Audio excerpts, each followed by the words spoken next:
Now, many of you are probably aware that the map pockets on the 90 to 93 Mustangs don't hold up over the years. They tend to sag and look rather run down. One way to fix this is to either do a map pocket delete or to buy aftermarket map pockets. But I'm going to show a method to use just a simple elastic band from Amazon for a few bucks to repair map pockets and make them look nice and tight again. Now, in order to do this, you do need to remove the door panel from your car. There are various videos and how-tos on the internet and YouTube on how to do this. So if you need help, please seek out one of those videos for assistance. But once you get the door panel off on your bench, it's pretty easy to see how the map pocket is attached. There are a series of pins or clips that pass through the door panel. And what you want to do is simply bend those vertically, and then you'll be able to remove the entire map pocket. So for tools, bare minimum, you're going to want a sharp knife, a pair of needle nose pliers, and you're going to need your elastic. Now I picked up a roll of 1-inch elastic, but I highly recommend you get 3/4 inch or even 1/2 inch elastic. The 1-inch is pretty robust, and you are able to get it in there, but the smaller sizes will snake a lot easier through the map pocket. And then you're going to need a snake or some device in order to pull the actual new elastic through. So I'm using an electrical snake. Happens to have a loop on the end that I can tie the new elastic on. That'll make pulling this through very easily. And finally, you're going to want a stapler to restaple the actual vinyl back to the cardboard. So to avoid pulling map pockets off my door, I went on eBay and picked up the absolute worst, cheapest map pocket I could possibly find. But this demonstrates exactly what we're trying to fix here. This pocket here, as you can see, is clearly sagging on one side. It's not doing any good. So we're going to go ahead and just rehab this one. Eventually I'll just throw it in the trash, but let's demonstrate using this particular one. So once you're on the back side here, you can kind of see clearly how this is going to work. This is the old elastic, and you can see how Ford had done this. They kind of staked it over this inside tab here, which locks it to the panel. But you can easily pull the staples out here. There's one staple here. And pull this over the tab, and then what you'll do is you'll actually undo these staples here. And this will give you a clear shot at pulling the new elastic in. Really, the premise here is that we're going to string a new piece of elastic all the way across here, pull it tight, and then restake it on these pins here, just like Ford had done that. To do that, you want to remove the elastic from this tab, and you're going to want to pull out these 4 staples here, and do the same on the opposite side. And what we're going to do here is simply use a pair of needle nose pliers. Get under there and remove all these staples here. Once you've removed the 4 staples, you can kind of peel this back here. Now this elastic is actually sewed in, so you're not going to be able to remove that. But what you're going to want to do here is just simply trim it flush here. Here is the pathway that runs all the way across. You're going to have to snake something down this path in order to pull the new elastic through. So go ahead and open up both sides. So you don't want to be creative in the tool use to snake your new elastic in. So I'm using an actual electrical snake, because it does feature a loop at the end here, which will be able to put the new elastic in. So whatever tool you decide to use, please keep in mind you do need to draw something through with resistance. So you're going to want to make sure that you have something that you can tie onto here. I would also really recommend going with either a 1/2 inch or 3/4 inch elastic versus the 1-inch I'm doing it. It could be done with the 1-inch, so if you have 1-inch kicking around, but feel free to go with the smaller ones just for ease of this install. Now, what I would also do is, I recommend doing is taking a knife and trimming your elastic here and here. There are corrugated open sections in the middle of this map pocket, which will allow you to easily feed your new snake through, but you want to get rid of this old elastic here. Really, it's only sewed into place in the corners here, and if you try hard enough, you could probably end up just pulling it through those stitches right here. But I would recommend just cutting it out and bending it. Now, one other thing to note, the reason why I had to cut this here is because this actual snap here feeds through the elastic on both sides. So when you feed your new elastic in, you want to pick a path. I would recommend on the bottom to feed your snake through, because you're not going to be able to go through the middle where the snap is. The snap is actually holding the old elastic in place. But you can go ahead and open up one of these corners here and start feeding your snake through.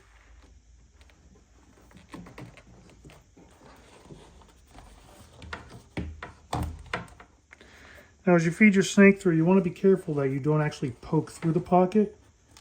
So you want to go very slowly and very carefully, pushing it through while you feed it through these actual corrugations here. But go ahead and continue to do that.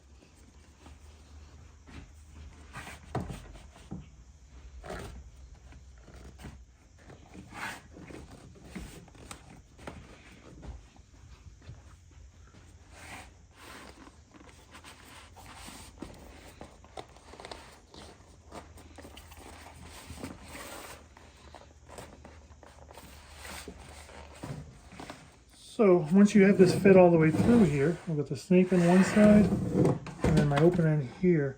What we're going to do is we're going to take our elastic and connect it here and begin to feed it back. So what I did was I looped the elastic through the hole that I have in this snake, and I put a little band of electrical tape here. I'm going to go ahead and begin to pull this back through.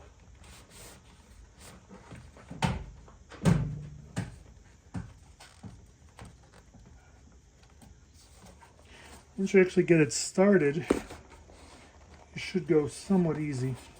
Just kind of have to get the elastic through this first part here.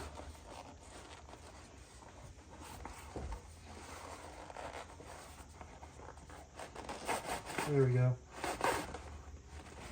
The next hardest part will be getting it past this snap.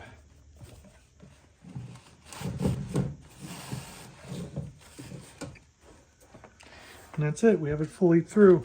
Now go ahead and pull about 8 inches or so on each side here. You want to make sure you have extra. And then trim it off, and we're going to get ready for the final step. So once you get the elastic fully pulled through, you want to leave about 6 to 8 inches or so sticking out each side. So this is where you're going to need to play with it a bit. So as you pull it over here, you can begin to pull the elastic tight.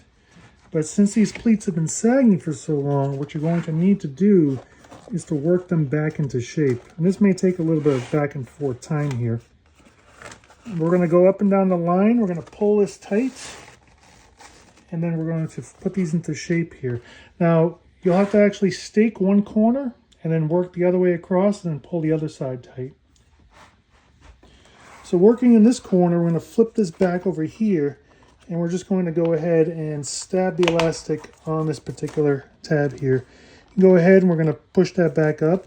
But really your next step here, if you have a stapler, is to actually staple top and bottom over the elastic to hold that in place. Now I'm going to use a special upholstery stapler. This stapler spreads the staples outward. But I think when I did the door panels that are currently on the car, I used a standard stapler.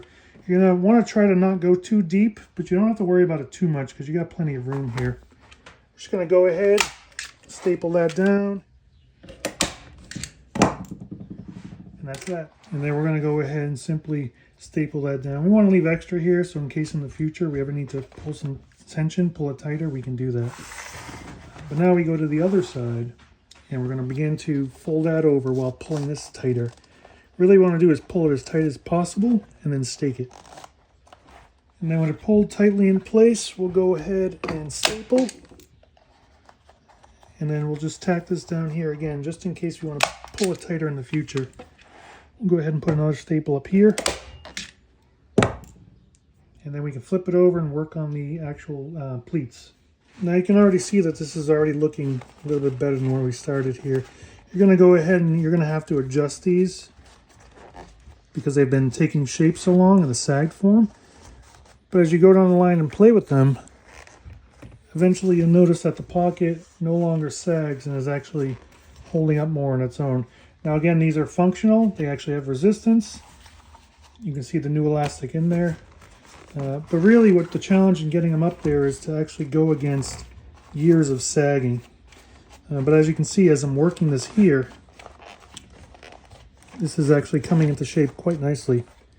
So it's a shame that this is actually torn and discolored down here because this could actually be a nice pocket. But I just really wanted to use this to demonstrate how you can cheaply restore your map pockets versus buying brand new ones. Now these may not be as nice as new ones depending on the original condition of your map pocket. But it's nice to keep the original parts intact versus, buying aftermarket reproductions all the time. But we'll go ahead and play with this a bit. Like I said, if you ever want to increase the tension, you can simply pull one side up, restake it, and definitely leave enough extra so you can pull on there. But now you need to, next step is to put this back on the door panel. So if you bent all your pins over here for safety reasons or just to keep from scratching your tabletop, you're going to want to go ahead and bend them back up. Be careful. If you do this repeatedly, these will eventually fatigue and fall off. So if there's any chance you're worried about it, just leave them straight, put a pad down, just be careful here. Now really the final step here on this particular pocket, you notice this vinyl material is actually separating here. So I'm going to go ahead and use some spray adhesive, and I'm just going to lightly tack that up and then fold that over and clamp in place to kind of readhere that. And that's really it. You're going to go ahead and reinstall the mat pocket back on your door panel, and you can go ahead and insert it. Now, you're going to want to continue to play with these slats here to kind of adjust them, but over time it should begin to form, back how it was originally. So you can see on here that I used 1-inch elastic on these, and it's held up for a while here. I think I did this door 10 years ago maybe. So it's been doing pretty good here. So as an added bonus here, those of you may have noticed on my doors that I have different inserts here. So really, on 87 through 90 door cards or door panels, the insert that is above the armrest is actually removable. 91 through 93, it's fixed on the door panel. But on 87 through 1990, you can actually remove them. And they remove the same way as the mat pockets, which they feature the bendable tabs like this. So you simply straighten them out, and this whole panel comes out. Again, only 87 through 90, so if you have black door panels and you want to do these, or if you are looking for black door panels, they have to come from a 90, which is what is in my car. So recovering them is easy. You're going to peel the old material off, and then you're simply going to pull and staple the new material on, kind of like what you can see here that I've done with these staples. You can try to get it as clean as you can. Really what matters is that they tuck nicely in the corners and don't have too many pointy edges here.